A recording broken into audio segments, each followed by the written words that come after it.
ఎక్కడ వారం అక్కడ కూర్చొని ఈ 2 దిన ఉపవాస ప్రార్థన కొరకు వచ్చిన బిడ్డలందరికీ హృదయపూర్వకమైన వందనాలు. దేవునికి స్తోత్రం. అందరికీ వందనాలు. యోవేలు గ్రంథం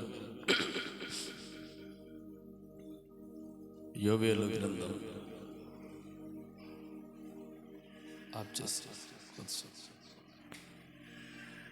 యోవేలు గ్రంథం 2:12-13 చదువు. ఇప్పుడైనా మీరు ఉపవాసం ఉండి కన్నీళ్లు విడుచుచు దుఃఖించుచు మనఃపూర్వకముగా తిరిగి నా యొద్దకు రండి. ఇదే యెహోవా వాక్కు. మీ దేవుడైన యెహోవా కరుణ వాత్సల్యములు గలవాడు, శాంతమూర్తి, అత్యంత కృపగలవాడై ఉండి తాను చేయనుద్దేశించిన కీడు చేయక పశ్చాత్తాపపడును గనుక మీ వస్త్రములను కాక మీ హృదయములను చింపుకొని ఆయన తట్టు తిరగండి. హల్లెలూయా. ప్రభు ఏమంటున్నాడంటే, ఇప్పుడైనా సమయం మించిపోయినది లేదు. ఇప్పుడైనా ఆయన వైపు తిరగండి. ఇప్పుడైనా ఆయన వైపు తిరగండి. ఇప్పుడైనా ఆయన వైపు తిరగండి. ప్రభు అంటున్నాడు, ఇప్పుడైనా ఆయన వైపు తిరగండి. ఈ రోజున ఎంతోమంది ఆయన వైపు తిరుగుతున్నారు, కానీ ఉపవాసంలో నిలబడడం లేదు. ఇప్పుడైనా ఆయన వైపు తిరగండి. సమయం మించిపోలేదు. ఇప్పుడైనా ఆయన వైపు తిరగండి. చాలా మంది సమయం లేనప్పుడు, మించిపోయినప్పుడు ప్రభు వైపు తిరుగుతారు. నేను కుటుంబంలోనికి వెళ్ళాను. అయ్యా, చాలా ఇబ్బందుల్లో ఉన్నావు, చాలా ఇరుకుల్లో ఉన్నావు, ఇప్పటికే రోగంలో పడి నశించిపోతూ ఉన్నావు, ఇప్పటికే అనారోగ్యములో కృంగిపోయావు. ఇప్పుడైనా ప్రార్థన మందిరానికి రావచ్చుగా అంటే ఆయన అంటాడు, పాస్టర్ గారు, ఈ వయసులోనే నీ మందిరానికి వస్తే, ఇంతటి చిన్న వయసులోనే నీ మందిరానికి వచ్చి నీ వెంట పడితే ఇంక జీవితం ఏముంటుందయ్యా? మీరు తినద్దంటారు, త్రాగద్దంటారు, పాపం చేయొద్దంటారు, పరిశుద్ధంగా ఉండమంటారు, ఆ ప్రభు దగ్గరకు వచ్చే మంచి మార్గంలో నడవమంటారు. ఇవన్నీ నడవడం మా చేత కాదయ్యా. ఇప్పుడు నన్ను పిలువబాకు. ఇదిగో దేవుడు నన్ను పిలుచుకున్నప్పుడు నేను వస్తా, నన్ను ఎక్కువ బలంతో పెట్టకు అన్నాడు. సరిలే, ఎందుకు ఈ బిడ్డను ఎందుకు ఇబ్బంది పెట్టడం అని వదిలేసా. ఆ ఉన్న వ్యాధి కాస్త బలమైపోయింది, ఉన్న వ్యాధి కాస్త ఎక్కువైపోయింది,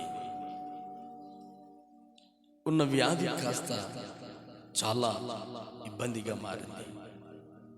అప్పుడు ఆయన అంటున్న మాట ఏమిటి అంటే, అయ్యా, ఆ రోజు నువ్వు చెబితే నేను వినలేదు, ఈ రోజు నేను మందిరానికి వస్తా అన్నాడు. సరేలే, ఎన్ని రోజులకైనా దేవుని ఆలయానికి వస్తాను అన్నాడు కదా, చూద్దాము అనుకున్నా. వారం అవుతా ఉంది, నెల అవుతా ఉంది, 2 వారాలు అవుతా ఉంది, 3 వారాలు, 4 నెలలు దాచిపోతున్నాయి. మనిషి రావడం లేదు. దేనికని నేను వెళ్ళి చూస్తే ఆ వ్యక్తి మంచానికే పరిమితమైపోయాడు. అయ్యా, ఏం జరిగింది అని నేను అడిగా. అడిగితే ఆయన కన్నీరు పెట్టి ఒక మాట అన్నాడు. అయ్యా, నీవు రోగము శృతి మించిపోయింది, ఇప్పుడైనా దేవుని మందిరానికి రా అన్నావా? నేనేమన్నాను? ఇంకా తినాలి త్రాగాలి అన్నాను కదా. ఆ తిని త్రాగుతున్న సమయంలో జాయింటీస్ వచ్చి, ఆ తర్వాత నాకు రోగం బాగాలేక మెదడులో బ్లడ్ క్లాట్ అయిపోయి ఒక పక్క పెరాలసిస్ వచ్చేసి చేతులు కాళ్ళు ఊరికే ఉన్నాము, చేతులు కాళ్ళు పడిపోయి ఇదిగో మంచాన పడిపోయాను. ఇంకా వద్దాములే అనుకున్న సమయానికి నాకు వ్యాధి వచ్చి పడింది. నేనేం చేయమంటావు అన్నాడు. మరి నేనేం చేయమంటావు అని నేను అడిగాను. ప్రార్థన చేయండి అన్నాను. దేవుని మందిరానికి వచ్చేసరికి వద్దాములే అనుకున్న సరికి ఆ ఉన్న ప్రాణం కాస్త పోయింది. ఇంకా ప్రార్థన రాగలడా? జీవించగలడా? ఇప్పుడైనా సమయం మించిపోలేదు. ఇప్పుడైనా రా దేవుని మందిరానికి. ప్రాణం ఉండగానే, దీపం ఉండగానే ఇల్లు చక్కబెట్టుకో. ఈ ఉపవాస ప్రార్థన ఇప్పుడైనా మించిపోయినది లేదో. ఇప్పుడైనా దేవుని మందిరానికి రా. ఇప్పుడైనా దేవుని ఆలయంలో కూర్చో. ఇప్పుడైనా ఆయన సన్నిధిలో నువ్వు మోకాళ్ళుండు అంటా ఉంటే ఏ ఒక్కరు వినడం లేదు. ప్రభు అంటున్నాడు, ఇప్పుడైనా మీరు ఉపవాసం ఉండి కన్నీరు విడుచుచు దుఃఖించుచు మనపూర్వకంగా ఆయనకు ప్రార్థన చేయాలి. ఆయన యుద్ధకు రావాలి. హల్లెలూయా, హల్లెలూయా. ఇప్పుడైనా మంచిపోలేదు. దేవుని సన్నిధికి రండి. ఒక రోజున దేవుని మాటలను ధిక్కరించి దావీదు చేయకూడని పాపం చేసినప్పుడు ఒక బిడ్డ జన్మించాడు. జన్మిస్తే దేవుడు చూచాడు. దేవుడు చూచినప్పుడు ఆ బిడ్డను మొత్తాడు. దేవుని మాట వినని బిడ్డలను దేవుడు మొత్తుతాడు. దేవుడు ఎప్పుడైతే ఆ బిడ్డను మొత్తాడో ఏమైపోయింది అంటే ఆ బిడ్డ ఇదిగో జబ్బులో పడిపోయింది. జబ్బు వచ్చి పడిపోయింది. అప్పుడు దావీదు ఏం చేస్తున్నాడంటే, దేవుడు నా బిడ్డను మొత్తాడు గనక నేను ఉపవాస ప్రార్థన చేస్తే ప్రభు కనికరిస్తాడు కదా అని ఉపవాసంలోనికి వెళ్ళాడు. ఎప్పుడు? దేవుడు మొత్తినప్పుడు. రోగం రానప్పుడే ప్రార్థన చేయలేదు. జబ్బులో పడినప్పుడు ప్రార్థన చేయలేదు. జబ్బులో పూర్తి కూరుకుపోయినప్పుడు ప్రార్థనలోకి వెళ్ళాడు. ఉపవాసం. ప్రభు అయిన దేవుని బిడ్డలారా, మీ చెయ్యి దాటిపోయిన తర్వాత ప్రభుని ఆశ్రయిస్తూ ఉన్నారా? చాలా మంది అన్ని తిరుగుతారు, ఎక్కడ కాకపోతే ప్రాణాలు పోయే సమయానికి ప్రభు నమ్ముకుంటారు.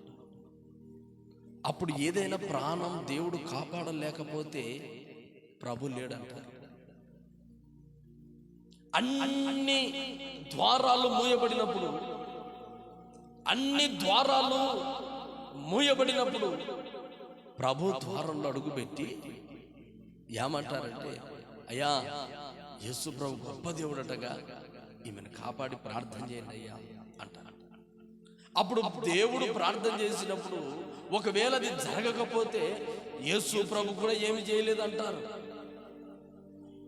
కానీ దావీదు అలా అనలేదండి. చూద్దామా? 2వ సమూయేలు గ్రంథం 12వ అధ్యాయంలో ఉంటుంది మాటలన్నీ. 2వ సమూయేలు గ్రంథం 12వ అధ్యాయం 2వ సమూయేలు 12. చూడండి, అక్కడ ఉంటాయి మాటలన్నీ. ఇప్పుడు అతనితో చెప్పిన ఎడల, ఆ పై మాటలు 17వ వచనం చదివితే, 17వ వచనంలో దావీదు ఉపవాసముండి లోపలికి పోయి రాత్రి అంతయు నేలపడి ఉండి బిడ్డ కొరకు దేవుని బతిమాలుకుంటున్నాడు. హల్లెలూయా. రాత్రంతయు ఉపవాసం ఉన్నాడు, దేవుని కొరకు బతిమలాడుకుంటున్నాడు. దేవా, ఆ బిడ్డను నీవు మోత్యావయ్యా, జబ్బులో పడింది,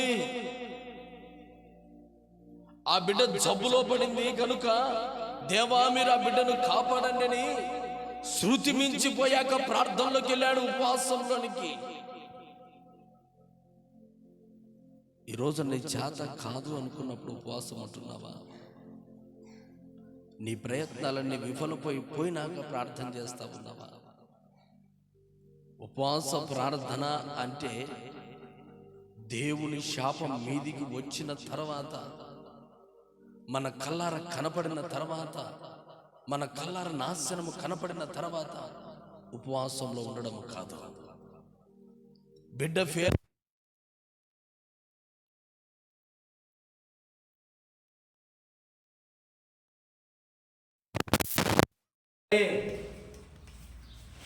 బిడ్డ ఇంకా ఎదుగుతూ ఉండగానే, బిడ్డగా అభివృద్ధి పొందుతూ ఉండగానే ఉపవాసంలో ఉండడమే దేవుని చిత్తం.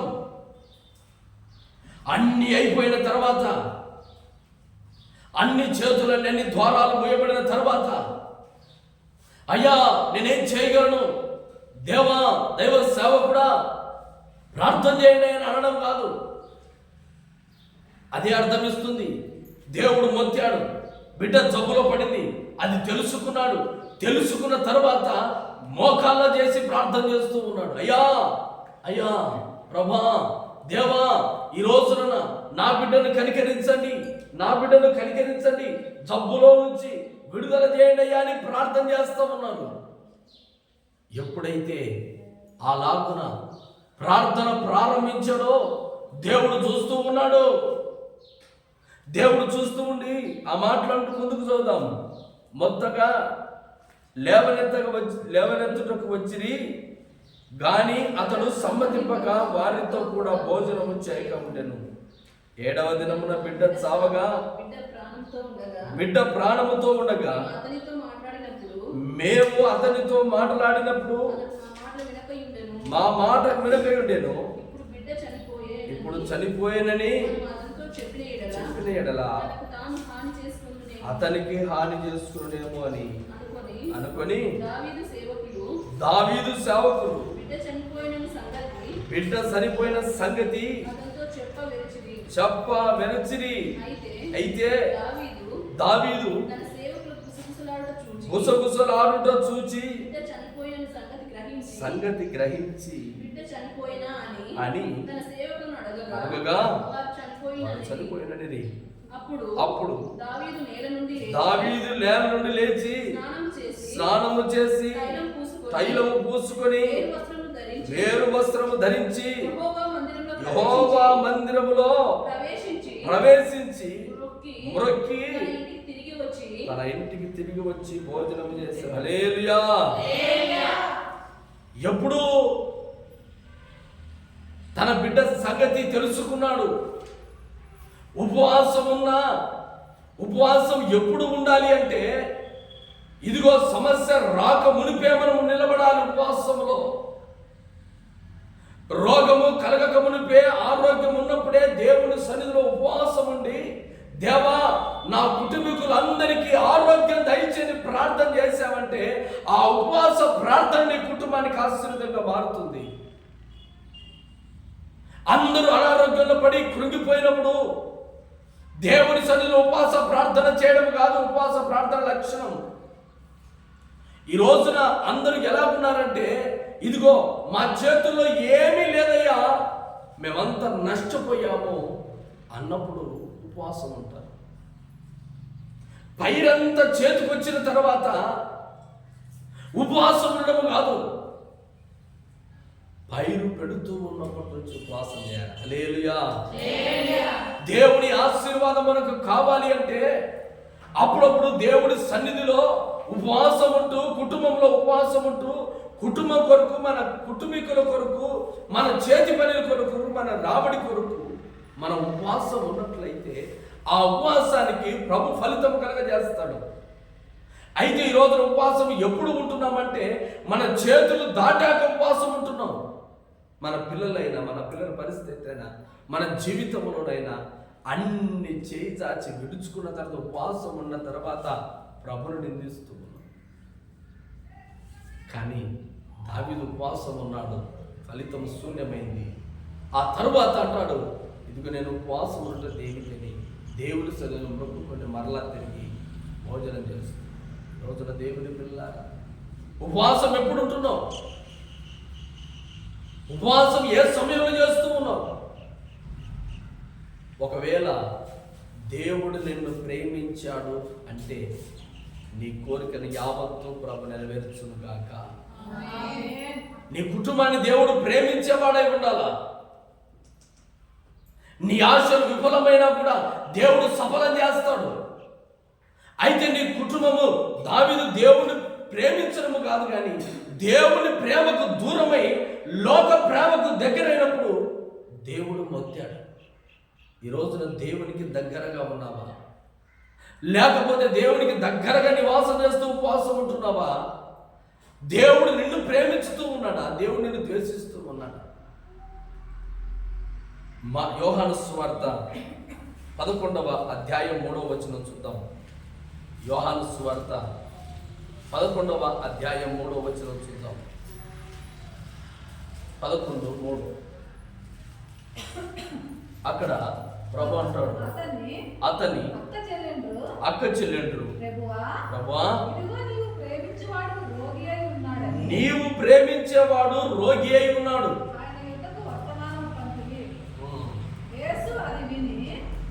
హల్లెలూయా. సావక మునిపే ప్రభుకు వర్తమానం వెళ్ళింది, అయ్యా నీవు ప్రేమించిన నీ స్నేహితుడు, నీవు ప్రేమించిన వాడు రోగంలో పడి ఉన్నాడు. లాజరును దేవుడు 4 రోజుల సమాధి చేసిన తర్వాత లేపడానికి గల కారణం ఏమిటి అంటే ఆ వ్యక్తి రోగంలో ఉన్నప్పుడే ప్రభుకు వర్తమానం వెళ్ళింది. ఆయన చనిపోయిన తర్వాత వర్తమానం వెళ్ళలేదు, రోగంలో పడి ఉన్నప్పుడే వర్తమానం వెళ్ళింది. ఈ రోజున ఇంకా నీ చేతులలో ఆరోగ్యము ఉండగానే నీవు నీ సమస్య ప్రభు దగ్గరికి వెళ్ళాలి. దేవుని శాపం వచ్చిన తర్వాత ఉపవాసం ఉన్న వ్యర్థము. దేవుడు సమస్తము చేయగలడు. ఉపవాసం ఉండే ప్రార్థనకు దేవుడు బలం ఇవ్వగలడు. చనిపోయిన నీ జీవితంలో చనిపోయిన వారిని లేపగలిగిన శక్తి దేవునికి ఉంది. అలాగే ఎన్నో అద్భుతాలు కూడా చేస్తాడు. కొన్ని సమయాల్లో ప్రభు అంటాడు, మెలకువ ఉండిగా ప్రార్థన చేయండి. రోగంలోనికి పడక మునిపే నీవు ప్రార్థన చేసి ఆ ప్రార్థన విన్న దేవుడు నీ దగ్గరికి రోగమునే రాకుండా చేయగలడు. అది దేవుని శక్తి. ఈరోజు ఉపవాసం దేనికి ఉంటామంటే మన చేతుల్లో అన్ని విఫలమైన ఉపవాస ప్రార్థన కనిపెడుతుంది. రోగంలో ఉండగానే లాజరు, అయ్యా నీవు ప్రేమించుచున్నవాడు రోగంలో పడి ఉన్నాడయ్యా, కనికరించండి అని వర్తమానం దేవునికి పంపారు. ఈరోజు నీ జీవితంలో స్వస్థత కలగాలంటే దేవుడు నన్ను ప్రేమించుచు ఉన్నాడా? దేవునికి దగ్గరలో ఉన్నావా? దేవునికి దూరముగా సమీపముగా ఉన్నావా? దేవునికి దూరముగా బ్రతుకుతున్నావు. ఉపవాస ప్రార్థన దినమందు ఎప్పుడైతే అలాగ ప్రార్థన చేశాడగా వర్తమానం పంపారో ప్రభు తెలుసుకున్నాడు. ప్రభు తెలుసుకొని అదే అధ్యాయం 22వ వచనం గమనిద్దాం. 22వ వచనం, ఇప్పుడైనను ఏమడిగినను అనుగ్రహించునని. హల్లెలూయా. చనిపోయాడు, రోగంలో ఉన్నవాడు చనిపోయాడు. మార్త మరియలతో ఒక మాట మాట్లాడుతున్నాడు, అమ్మా ఇప్పుడైనను నీవు దేవుణ్ణి ఏదైనా అడిగితే అది చేయగలడని నీవు ఎరుగుదువా? నీకు తెలుసా? ఎప్పుడైనా సమయం మించిపోయింది అంటున్నాడు. ఎప్పుడైనా దేవుని అడిగితే అడిగిన ఎడల అది నీకు అనుగ్రహిస్తాడు. నమ్మకం ఉందా నీకు? ఈ రోజున దేవుని సన్నిధిలో ఉన్న ఉపవాస ప్రార్థనలో చేయి జాటిపోయిన కొన్ని సమస్యలు ఉంటాయి. వాటినైనా దేవుడు చేయగలడు. ప్రభావం ఎప్పుడైనా ఉపవాసం శృతి మించిపోయిందని బాధపడకు. అయ్యో నా జీవితం అంతా నశించిపోయిందని బాధపడకు. అయ్యో నా చేత కాదేమని బాధపడకు. అయ్యో నా చేతుల్లో ఇంకా ఏమి లేదు, మా కుటుంబం చేయడానికి ఏ మార్గము లేదు, మూయబడిందని అనుకో బాబా. కానీ దేవుడు కరుణా వాత్సల్యము కలిగిన దేవుడు కనుక ఎప్పుడైనా మనపూర్వకముగా ప్రభు వైపు తిరిగి ఉపవాసం. ఎప్పుడైనా నీ చేతుల్లో ఏమీ లేదు, నీవు దేవుడు అడుగుతే ఉపవాస ప్రార్థనలో చేయగలడనే నమ్మకము నీలో ఉంటే, అది ఎరిగి ఉంటే, అదే మాట మాట్లాడుతున్నాడు. ఎప్పుడైనాను నీవు దేవుని ఏమి అడిగినను దేవుడు నీకు అనుగ్రహించునని ఎరుగుదని. అయ్యా, నీవు దేవుణ్ణి అడిగితే దేవుడు నీకు ఇస్తాడు, నాకు తెలుసు, ఎరుగుతుందయ్యా. కనికరం చూపండి, కృప చూపండి, సహాయము దయచేయండి. దేవుణ్ణి బ్రతిమలాడుకున్నారు. ఆ సమయంలో లాజరును దేవుడు సజీవునిగా వారికి అప్పగించాడు. ఈ రోజున నీ ప్రార్థన ఎలా ఉండాలి అంటే, నీ విన్నపం ఎలా ఉండాలంటే, దేవుడు నీ ఎదుటికి వచ్చి నిన్ను నీ కన్నీళ్ళ నుంచి విడుదల చేసే భాగ్యము దయచేయాలి. అందుకే ఎప్పుడైనానో మీరు దేవుడు ఉపవాసం ఉండి కన్నీళ్లు విడిచి అడగండి. కన్నీళ్లు విడుస్తూ అడగండి. దేవుని సన్నిధిలో ఉపవాసం ఉన్న వాళ్ళు ఏ ప్రార్థన చేయాలంటే కన్నీటి ప్రార్థన చేయాలి. ఉపవాసంలో ఉన్నావు, దేని కొరకు ఉపవాసంలో ఉన్నావు? ఆ ఉపవాసంలో ఉన్నప్పుడు నీ కన్నీళ్లు కారుస్తూ ఉన్నావా? కన్నీటి ప్రార్థన చేయాలి. ఉపవాస ప్రార్థన అంటే ఉపవాసంలో ఉండడమే కాదు, ఉపవాసంలో ఉన్న నీవు కన్నీళ్లు విడవాలి దేవుని సన్నిధిలో. కన్నీటి ప్రార్థన దేవుడు అవసరమైతే అలాంటి కుటుంబాన్ని దేవుడు కలుగజేస్తాడు. అలాంటి కుటుంబాన్ని, అలాంటి ప్రార్థన దేవుడు వింటాడు. దేవుని సన్నిధిలో ఉన్నావు, ఊరికే ఉపవాసం ఉన్నావు, కడుపు కాడ్చుకుంటున్నావు, కానీ ప్రార్థన లేదు. పెదవులతో మాత్రం ప్రార్థించదు, వారి హృదయం నాకు దూరంగా ఉంది. పెదవులతో చేసే ప్రార్థన కాదు ఉపవాసంలో ఉండేది. గుండె లోతుల్లో నుంచి కన్నీటి ప్రార్థన దేవుడు అడుగుతున్నాడు. కన్నీళ్ళు ఎప్పుడు వస్తాయి? ఎవరైనా చనిపోయినప్పుడు వస్తాయి, ఎవరైనా బాధల్లో ఉన్నప్పుడు వస్తాయి. అప్పుడు అలాగున అయ్యో నేను పాపముల చేత అపరాధముల చేత చచ్చిన వాడినై ఉన్నానే, పాపముల చేత అపరాధముల చేత చచ్చిన వాడినై ఉన్నానే, క్రీస్తు మనతో కూడా ఆయనతో కూడా నన్ను బ్రతికిస్తాడు అనే ఒక విశ్వాసము చేత ఉపవాసంలో ఉన్న నీవు ఇదిగో దేవుని సన్నిధిలో పరిశుద్ధతలను చచ్చిన వాడినై ఉన్నానని కన్నీళ్లు విడిచి ప్రార్థన చేసినట్లయితే ఉపవాస ప్రార్థన నీకు బలం ఎక్కువ. అందుకే ఎప్పుడైనా కన్నీళ్లు విడిచి ప్రార్థన చేయగలరు. ఎందుకు కన్నీళ్లు విడవాలి? ఉపవాసంలో ఉన్న తర్వాత ఒక వ్యక్తి చేయవలసిన పని ఏమిటంటే, ఉపవాసంలో ఉన్న నీవు నీ బాధనంతటిని కూడబట్టుకొని కన్నీళ్లు విడిచి పరిశుద్ధత వచ్చునంత వరకు నీవు ప్రార్థన చేయాలి. అలాగనే ముందుకు వెళ్ళినట్లయితే కీర్తనల గ్రంథం 109:4 చూద్దాం. కీర్తనలు 109:4. కీర్తనల గ్రంథం 109వ కీర్తన 109వ కీర్తన 109వ కీర్తన 24. ఉపవాసము చేత మోకాలు ఏమైనా బలహీనమైన నా శరీరము పుష్టి తగ్గి చిక్కిపోయేను. హల్లెలూయా. ఉపవాసంలో ఉన్న ఈ వ్యక్తి ఏమయ్యాడంటే, మొదటిగా ఉపవాసం ఉండి కన్నీళ్లు విడవండి అన్నాడు. రెండవది, ఉపవాసము చేత నా మోకాళ్ళు బలహీనమై శరీర పుష్టి చిక్కిపోయాడు. ఈసారి ఉపవాసంలో ఉన్న నీవు మోకాలు ఖచ్చితంగా నిలబడాలి. ఉపవాసంలో ఉన్న నీవు కన్నీళ్లు కారుస్తూ ఉన్నావు. ఎలా కన్నీళ్లు కార్చాలంటే మోకాలు ఉండి దేవుని సన్నిధిలో కన్నీళ్లు కార్చాలా. ఉపవాసమున నీవు మోకాళ్ళు బలహీనమైపోవాలి అంటే ఉపవాసంలో ఉన్న నీవు ఎక్కువ దేవునితో గడుపుతున్న సమయంలో నీ మోకాళ్ళలో ఉన్న బలమే తగ్గిపోవాలి. అంటే అంతసేపు మోకాళ్ళు ఉండాలి. నీ శక్తి ఉన్నంత వరకు మోకాళ్ళు ఉండాలి. ఉపవాసం ఉంటే దేవుడు ఊరికే మాట్లాడాలండి. ఉపవాసంలో ఉన్నామయ్యా, ఊరికే కన్నీళ్లు కాలుస్తూ ఉన్నాం, ఊరికే ప్రార్థన చేస్తున్నామనే కాదు. శృతి మించిపోయిన నీ సమస్యను అధిగమించాలి అంటే ఒకటే ఆయుధం, ఉపవాస ప్రార్థనలో మోకాళ్ళ జీవితం ఎక్కువ సమయాన్ని గడపాలి. ఉపవాసం ఉన్నామంటారు కానీ చాలామంది మోకాళ్ళు లేకుండా తిరుగుతూ ఉంటారు, తన పనులు చేసుకుంటూ ఉంటారు, తన జీవితాన్ని తను కొనసాగిస్తూ ఉంటారు. అయితే ఉపవాసంలో ఉన్న నీ జీవితం ఎలా ఉండాలి అంటున్నాడంటే దేవుడు ఎలా ఉండాలి అంటున్నాడంటే మోకాళ్ళ చేత నీ జీవితము నలిగిపోవాలి, నీ బలము కృషించిపోవాలి. మోకాళ్ళు ఉన్నప్పుడు ఎందుకు మోకాళ్ళలో ఉండబట్టున్నాడు ప్రభు? ఎందుకు మోకాళ్ళ జీవితం ప్రభు జీవించమంటున్నాడు? దేనికి మోకాలు ఉండాలి?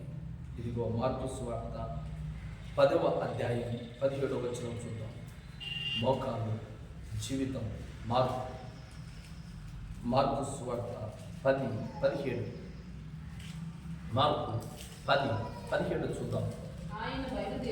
ఆయన బయలుదేరి మార్గన పోవచ్చుండగా ఒకడు పరిగెత్తుకుని వచ్చి ఆయన ఎదుట మోకాల్లోని సంబోధకుడా నిత్య జీవమునకు వారసుడపుటకు నేనేమి చేదునని మోకాల్లో ఉన్న వాడు ఏమంటున్నాడంటే ఒకడు దేవుడు సద్బోధకుడా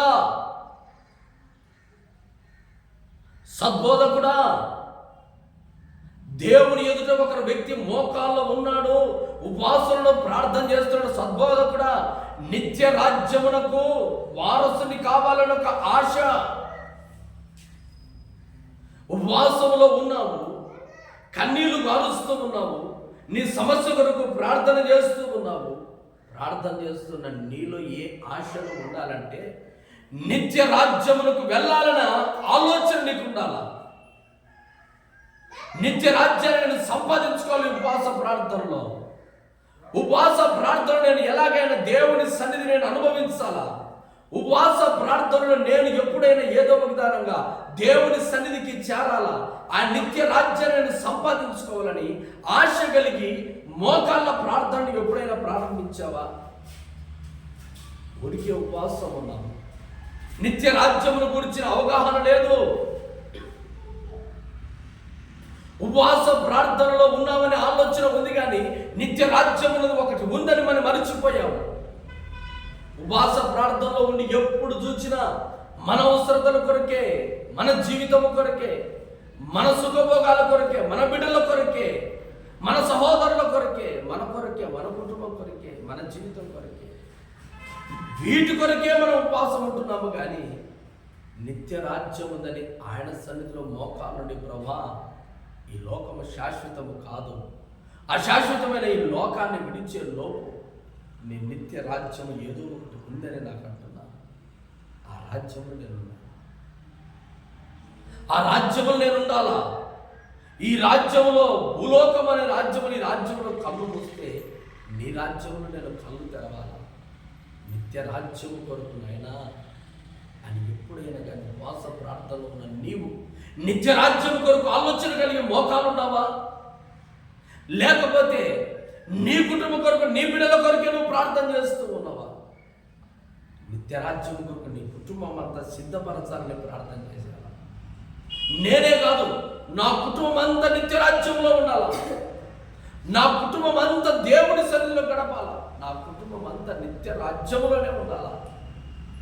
ఉపవాస ప్రార్థనలో ఉండే నీ కొరకే కాదు, నీ కుటుంబం అంతటి కొరకు, నీ కొరకు నిత్య రాజ్యమునకు వారసులు కావాలని నీవు ప్రార్థన చేసేవాడు. చాలామంది ఉపవాస ప్రార్థనలో ఉండి కన్నీళ్లు గారుస్తారు కానీ నిత్య రాజ్యం ఉన్నదని మర్చిపోతారు. ఉపవాసంలో ఉన్న నీవు మోకాళ్ళు నీరైపోయేటట్లుగా, మోకాళ్ళు బలహీనమయ్యేటట్లుగా ప్రార్థన చేస్తున్న సమయంలో దేని కొరకు చేయాలంటే నిత్య రాజ్యమునకు నేను నా కుటుంబం చేరాలి. ఇవి మర్చిపోకూడదు. ఎందుకంటే నిత్య నరకము ఉంది, నిత్య రాజ్యము ఉంది. నా కుటుంబం నిత్య నరకములో ఉండకూడదు ప్రభా. ఈ ఉపవాస ప్రార్థన నీవు కనికరం నాకు కావాలయ్యా. ఇప్పుడైనా నీవు కనికర వాత్సల్యం కలిగిన దేవుడు, చేయదలసిన కీడు నువ్వు చేయకుండా మానుకునే దేవుడు. నీ సన్నిధిలో నేను మోకాళ్ళున్నాను, కన్నీళ్లు కలుస్తున్నాను, ఉపవాసం ఉంటున్నాను, ప్రార్థన చేస్తూ ఉన్నాను. అయితే నా కుటుంబానికి నిత్య రాజ్యం నాకు కావాలి. ఒక ప్రార్థన, నిత్య రాజ్యంలో నేను చేరాలని ఒక ఆలోచన నీవు మరిచిపోకూడదని ప్రభు మాట్లాడుతున్నాను. ఈ రోజున దేవుని పిల్లలారా, నిత్య రాజ్యం అన్న ఆలోచన లేకుండా నిత్య నరకానికి పోవడానికి అన్ని ఆలోచనలు, అన్ని మార్గాలు ఉన్నాయి. నిత్య రాజ్యానికి వెళ్ళే మార్గం ఇరుకు, నరక మార్గానికి వెళ్ళడం చాలా సులువు. అయితే నిత్య రాజ్యంలోకి వెళ్ళాలని ఆలోచన కలిగిన నీవు ఉపవాసం ఉన్నావంటే ఖచ్చితంగా నిత్య రాజ్యముల కొరకు నేను కూడా వెళ్ళాలని ఆలోచన మాత్రం మర్చిపోవద్దు అంటున్నాను. ఈ ఉపవాస ప్రార్థనలో ఎవరైనా కానీ ఉన్నట్లయితే నిత్య రాజ్యం నాకు ఖచ్చితంగా కావాలని ప్రార్థన చేసినట్లయితే ప్రభు దానికి వారసులుగా మనందరినీ మార్చునుగాక. ఆమేన్. హల్లెలూయా, హల్లెలూయా, హల్లెలూయా. చాలా మంది ఉపవాస ప్రార్థన చేస్తారు, చాలా మంది ప్రార్థన చేస్తారు. పరిచయుడు వెళ్ళాడు, అయ్యా వారములకు 2 రోజులు ఉపవాసం ఉంటున్నాను. ఏం చేస్తాం? ప్రార్థనే దేవుడు వినలేదు. వారములకు 2 రోజులు ఉపవాసం ఉంటున్నాను ప్రభా, 10వ వంతు చెల్లిస్తూ ఉన్నాను. ఇదిగో మీ శుకర్లాగా కాదు, వాడిలాగా వీడిలాగా కాదు. ఉపవాసంలో ఉన్న వ్యక్తి ఇతరులను పోల్చుకోకూడదు. ప్రార్థన చేస్తున్న వ్యక్తి ప్రభు తప్ప ప్రజలు కానరాకూడదు ఉపవాసం చేసే వ్యక్తికి. కానీ ఈ వ్యక్తి పరిచయుడు ఏం చేస్తున్నాడు? దేవుడి సన్నిధిలోకి వెళ్ళాడు. దేవుడి సన్నిధిలో వారములకు 2 సార్లు ఉపవాసం ఉంటున్నాను. వాడిలా కాదు, వీడిలా కాదు, నా భక్తి అంటే ఏందనుకున్నావు అని దేవుడికి చెప్తున్నాను.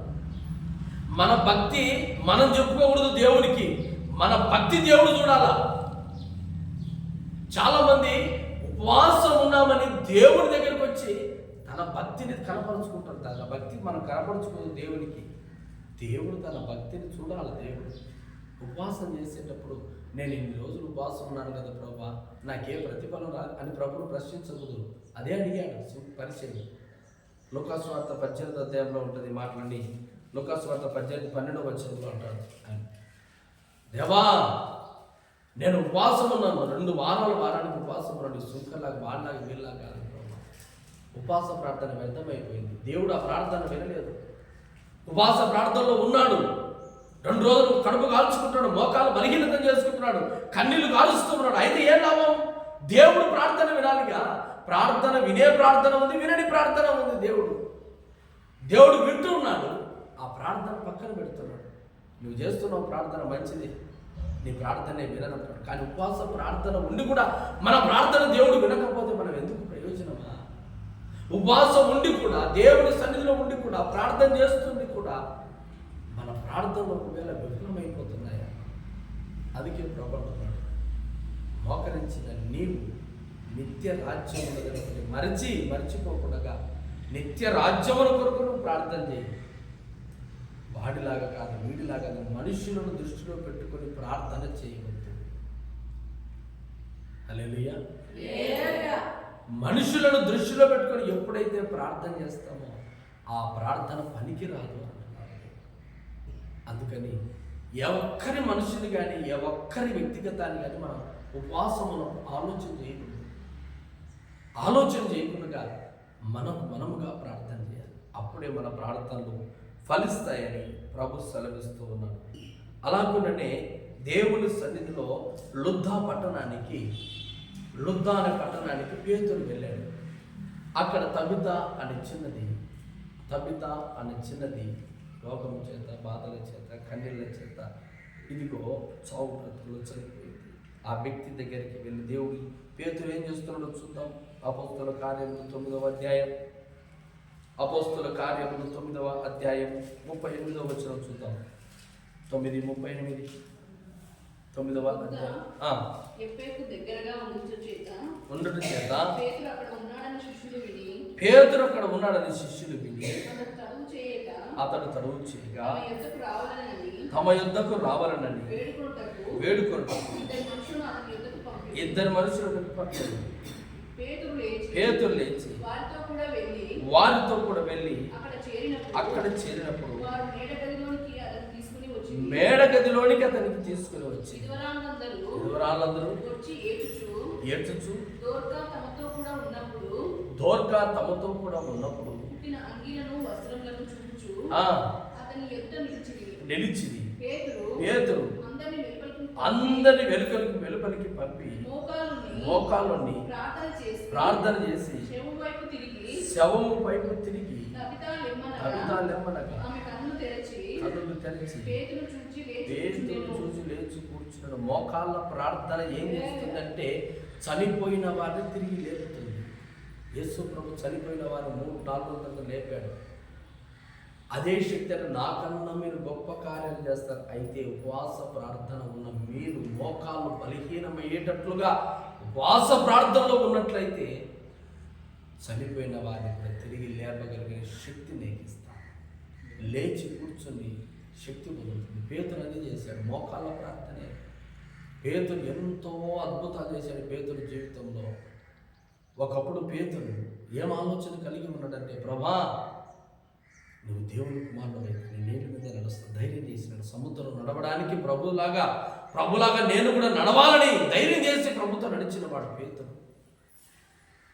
ఈరోజు మీరు కూడా ప్రభులాగా మేము కూడా ప్రార్థన చేయాలి, ప్రభులాగా మేము కూడా ఉండాలని ఆలోచన కలిగినప్పుడు మీరు కూడా మోకాళ్ళ ప్రార్థన చేసినట్లయితే మోకాలు ఉండి, అందుకే దేవుడు అంటాడు మోకాలు బలహీనమయ్యేటట్లుగా మీరు ప్రార్థన చేయండి. దేనికి చేయాలంటే మరణము మీ దగ్గరికి రాకుండా ఉండాలి అంటే మోకాళ్ళ ప్రార్థన, ఉపవాస ప్రార్థనలు ఎన్ని రోజులు ఉంటావో మరణం నిన్ను కొట్టివేయాలి అంటే, మరణ ద్వారాలు మూయబడాలి అంటే దేవుని ఎదుట మోకాళ్ళ ప్రార్థన చేయి. దేవుడు ఏదైనా కీడు నీ కుటుంబం మీదకి రాణిస్తూ ఉన్నాడా? నీ పిల్లల మీదకి కీడు రాణిస్తూ ఉన్నాడా? నీ కుటుంబీకుల మీదకి కీడు రాణిస్తూ ఉన్నాడా? ఆ కీడు మానాలి అంటే మోకాళ్ళ ప్రార్థన. ఎప్పుడు మోకాళ్ళ ఉపవాసము. ఎప్పుడైనా లోకం భయంకరంగా ఉంది, ఎప్పుడైనా మోకాళ్ళు ఉండి ప్రార్థన చేస్తున్నప్పుడు ఆ మోకాళ్ళ ప్రార్థన ప్రతిఫలం ఏమిటంటే మరణము నీ దగ్గర నుంచి కొట్టివేస్తాను. ఉపవాసమున నీవు నిత్యరాజ్యం కొరకు నీవు ప్రార్థన చేయాలి. నిత్యరాజ్యం కొరకు మోకాళ్ళని ప్రార్థన చేస్తున్నప్పుడు ఆ మోకాళ్ళ ప్రార్థనే నీ జీవితంలో ఆయుధముగా మారి మరణము సైతము కొట్టివేస్తుందని ప్రభు సెలవిస్తూ ఉన్నాడు. అయితే ఈ రోజున నీవు నీ కుటుంబం మోకాళ్ళలో ఉన్నట్లయితే దేవుడు మరణము నీ కుటుంబముల నుంచి విడుదల చేయనుగాక. మార్కు సువార్త 1వ అధ్యాయం 40వ వచనం చదువుదాం. మార్కు సువార్త 1వ అధ్యాయం 40వ వచనం. 1వ అధ్యాయం 40వ వచనం. 1వ అధ్యాయం 40వ వచనం. 1వ అధ్యాయం 40వ వచనం. కుష్ఠరోగి ఆయన ఎద్దకు వచ్చి మోకాళ్ళుని నీకు ఇష్టమైతే శుద్ధినిగా చేయగలవని చెప్పి ఆయనను వేడుకుని ఏమంటాడు? నేను శుద్ధిని కావాలి, నేను శుద్ధిని. మోకాలు ఉన్న వ్యక్తి ఏమంటాడంటే తన జీవితము శుద్ధపరచబడాలి, శాపగ్రస్తమైన తన జీవితం శుద్ధి చేయబడాలి. మోకాలు దేవుడు ఎందుకు బలహీనం చేసుకోమంటున్నాడంటే, ఇదిగో మీ కుటుంబాల్లో మోకాలు జీవితము ఉపవాసంలో ఉన్న నీవు కన్నీళ్లు గార్చావు, మంచిదే. ఉపవాసంలో ఉన్న వ్యక్తి కన్నీళ్లు గార్చమంటున్నాడు, మంచిది, కన్నీళ్లు గార్చావు. ఉపవాసంలో ఉన్న వ్యక్తి మోకాళ్ళు బలహీనమయ్యేటట్లుగా మీరు మోకాళ్ళు దిగకుండా ప్రార్థన చేయనట్టు. ఎందుకు అంటున్నాడంటే మన జీవితంలో మన కుటుంబంలో ఏ ఒక్కరికి మరణపు ద్వారాలు తెరవకూడదు. అయితే దేవుడు అంటున్నాడు, ఒకటి దేవుడు అన్నాడు, మీరు నిత్య జీవము కొరకు ప్రార్థన చేయండి. మోకాళ్ళ నుండి నిత్య జీవం కొరకు మీరు ప్రార్థన చేస్తుంది. కాళ్ళు బలిగినటువంటి ప్రార్థన మోకాళ్ళ జీవితం ఉంది అంటే మీ కుటుంబంలో మరణాన్ని సైతం ఆ మోకాళ్ళ ప్రార్థన కొట్టివేస్తుందని ప్రభు తగ్గుతాను లేపినట్లుగా నీ జీవితంలో అద్భుతం నేను చేస్తానన్న దేవుడు ప్రభు ఏమంటున్నాడంటే, ఇదిగో నీ జీవితంలో శుద్ధి కలగాలి అంటే శుద్ధం. అయ్యా నా దేహంలో శుద్ధి లేదు, శుద్ధ హృదయాన్ని దయచేయండి, శుద్ధ హృదయాన్ని దయచేయండి. అందుకే అంటున్నాడు ప్రభు ఏమంటున్నాడంటే, మోకాలున్న వ్యక్తి శుద్ధిగా చేయగలవా? ఆ రోజున కుష్ఠరోగం భయంకరమైన వ్యాధి, అది శాపగ్రస్తుడికి వచ్చేది, శపించబడిన వారికే వచ్చేది. కుష్ఠరోగం ఎలా వస్తుందో దేవుడి చిత్తమైతే ఆ ముందున్న జీవితంలో చెప్తాను అనుకుంటున్నాను, కానీ ప్రభు సహాయం చేయలేదు. ఏమంటున్నానంటే శుద్ధి కలగాల, మన దేహం మలినమైపోయిన దేహం శుద్ధపరచబడాలి. మలినమైన దేహం శుద్ధి చేసుకోవాలంటే ఉపవాస ప్రార్థన యొక్క మార్గం. శుద్ధి చేయండి ప్రభావాలను, శుద్ధిని చేయండి, శుద్ధినిగా మార్చండి, శుద్ధినిగా మార్చండి. ఏ రోజున ప్రార్థన చేసే ఉపవాస ప్రార్థనలో నీ దేహం మలినమైన దేహాన్ని శుద్ధి చేసుకోవాలనే ఆలోచన కలిగి ఉంటే ఉపవాసంలో ఉన్నప్పుడు నీవి కనీసం పట్టుమని ఒక 20 నిమిషాలైన మోకాల నుండి మలినమైన నా దేహాన్ని శుద్ధి చేయండి, శుద్ధి చేయండి, శుద్ధి చేయండి. దేవుడికి ఇష్టమే అన్నాడు. దేవుడు నాకు ఇష్టమే, నువ్వు శుద్ధుడి కమ్మ అన్నప్పుడు వాడు రోగమైంది. దేవుడు ఎందుకు ఇష్టపడుతున్నాడంటే అపరిశుద్ధమైన మన జీవితాలను శుద్ధి చేయడానికి ఇష్టపడుతున్నాడు. ఎప్పుడంటే మోకాళ్ళ జీవితము జీవిస్తూ మోకాళ్ళ ప్రార్థనలు కనిపెట్టి కన్నీళ్లు గార్చి ఉపవాసం ఉన్నప్పుడు దేవుడు ఏం చేస్తున్నాడంటే మలినమైన మన జీవితాన్ని శుద్ధి చేస్తున్నాడు. ఈ రోజున నీ జీవితం శుద్ధిగా ఉందా? నీ దేహము పరిశుద్ధంగా ఉందా? అపరిశుద్ధమైపోయిందా? నీ దేహం అపరిశుద్ధమైనా, నీ దేహం మలినమైపోయిందా? నీ జీవితము నీ దేహము దేవునికి సమర్పించే సమయాన అర్పణ అపరిశుద్ధమైపోతా ఉందేమో. దేవునికి అర్పించే అర్పణ పరిశుద్ధమైనది ఉండాలి. నీ దేహము దేవుని ఆలయం, ఆ ఆలయము శుద్ధి లేకుండా పాడైపోయింది. ఆ పాడైపోయిన దేహాన్ని శుద్ధి చేయడానికి దేవుడు అంటున్నాడు నాకు ఇష్టమే. ఎప్పుడు దేవుడు ఇష్టపడుతున్నాడు దేహాన్ని శుద్ధి చేయడానికి? ఉపవాస ప్రార్థనలో ఉన్న నిన్ను పరిశుద్ధపరచడానికి దేవుడు ఇష్టపడుతున్నాడు. ఎప్పుడు అంటే మోకాళ్ళు కృంగిపోయేటట్లుగా ప్రార్థన చేసినప్పుడు. చివరికి ఒక మాట మనకు కీర్తన 95వ కీర్తన 7వ వచనం చూద్దామా? 95వ కీర్తన 7వ వచనం, 95:7. రండి నమస్కారం చేసి సాగిలపడదాము, నమస్కారము చేసి సాగిలపడదాము. మనము సృష్టించిన యెహోవా సన్నిధిని మోకరించుదాము. నేడు మీరు ఆయన మాట అంగీకరించేలా ఎంత మేలు. ఆయన మాట అంగీకరిస్తే ఎంత మేలు. మనం రండి సాగిలపడదాం. సాగిలపడి ఆయన ఎందుకు మనం సృష్టించిన యెహోవా సన్నిధి మోకాలు ఉందాం. దేనికి అంటే ఆయన మాటలు అంగీకరిస్తే ఎంత మేలు. మనం ఆయన మాటలు చెబితే మనకు ఎంతో మేలు. అందుకని రండి అందరం వెళ్ళి దేవుని సన్నిధిలో మోకాలు ఉందాం. ఎలాగ మోకాలున్నాం? ఎప్పుడైనా మోకాలు ఉండండి. ఎందుకంటే మరణకు దగ్గరగా ఉన్నారు. భయంకరమైన కాలంలో బ్రతుకుతూ ఉన్నాం, ఇబ్బంది కలిగిన కాలంలో బ్రతుకుతున్నాం, శాపగ్రస్తమైన కాలంలో బ్రతుకుతున్నాం. ఇప్పుడైనా ఇప్పుడైనా ఇప్పుడైనా లోకంలో చూస్తుంటే భయంకరమైన వార్తలు వినపడుతూ ఉన్నాయి. మనం బ్రతుకుతున్న కాలం ఏంటో దేవుడి చిత్తమైతే రేపు వారంలో తెలియపరచడానికి ప్రభువును ప్రేరేపిస్తే దేవుడు చెప్పాలని కోరుకుంటున్నాడు. ఎలాంటి కాలంలో బ్రతుకుతున్నాడు? ఎప్పుడైనా దేవుని సన్నిధిలో ప్రార్థన చేయకపోతే ఎట్లాగా? ఎప్పుడైనా ఉపవాసం ఉండకపోతే ఎట్లాగా?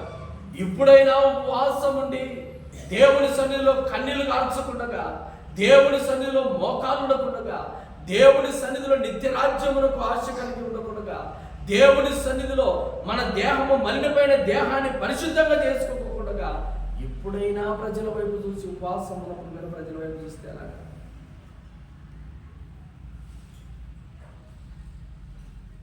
ఉపవాస ప్రార్థనలో ఉన్నప్పుడు కూడా ప్రజల వైపు చూస్తే ఎలాగా? ప్రభు వైపు చూడకుండా. అందుకే ఇప్పుడైనా రండి, దేవుని సన్నిధిలో మోకాళ్ళని ఉపవాసముని కన్నీళ్లు గార్చి మన దేహములను శుద్ధి చేసుకుందాము గాక. శుద్ధి చేసుకునే సమయం మలినమైన మన దేహాన్ని, మలినమైన మన తలపులను, మలినమైన మన హృదయాన్ని శుద్ధి చేసుకునే సమయం ఏది అంటే అందుకే ఎప్పుడైనా రండి. ఎందుకు అంటున్నాడంటే మీ దేహం శుద్ధి పడాలా, ఇప్పుడు రండి. మీ దేహం మలినమైపోయింది కదా, ఇప్పుడైనా రా. నీ తలంపులు శుద్ధిగా లేవు, ఇప్పుడైనా రా. ఇదిగో రోగములో ఉన్నావు, మరణానికి దగ్గరకు ఉన్నావు, ఇప్పుడైనా రా. ఇప్పుడైనా కన్నీళ్లు గార్చి మోకాలు ఉండి ప్రార్థన చేసినట్లయితే దేవుడు చేయదలిచిన కీడును మాని ఈ బలిపీఠ ప్రార్థనా మందిర బిడ్డలందరినీ శుద్ధి చేయును గాక. ఆమేన్. అందరూ మోకరిద్దామా? చిన్న ప్రార్థన చేసుకుందాం. అందరూ మోకరిద్దాం, చిన్న ప్రార్థన చేసుకుందాం. అందరూ మోకాలు దేవానికి స్తోత్రము నాయనా, యేసయ్యా నీకు స్తోత్రం ప్రభువా. ఇప్పుడైనా